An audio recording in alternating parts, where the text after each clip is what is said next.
மகத்தான வாழ்வு தரும் மகா சிவராத்திரி. மகா சிவராத்திரி அன்று மாலை 6 மணி முதல் மறுநாள் காலை 6 மணி வரை ஒவ்வொரு காலங்களிலும் சகல சிவாலயங்களிலும் பூஜைகள் நடைபெறும்.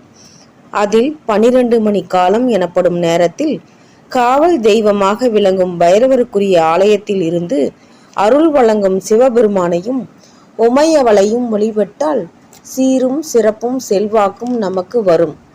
இது போன்ற ஆலயத்தை வழிபடுவதற்கு முன்னால் விநாயகர் இருக்கும் ஆலயத்திற்கு சென்று விநாயகர், முருகர், நந்தி, சிவன், உமையவளை வழிபட்டு வருவது நல்லது. சிவராத்திரி முழுவதும் தூங்காமல் விழித்திருந்து 4 கால பூஜைகளிலும் வழிபட்டால் எதிர்ப்புகள் அகலும், இன்னல்கள் தீரும், மதிப்பு மரியாதை உயரும், மகத்தான வாழ்வும் அமையும் என்பது பெரியவர்கள் கூறிய நல்வழியாகும்.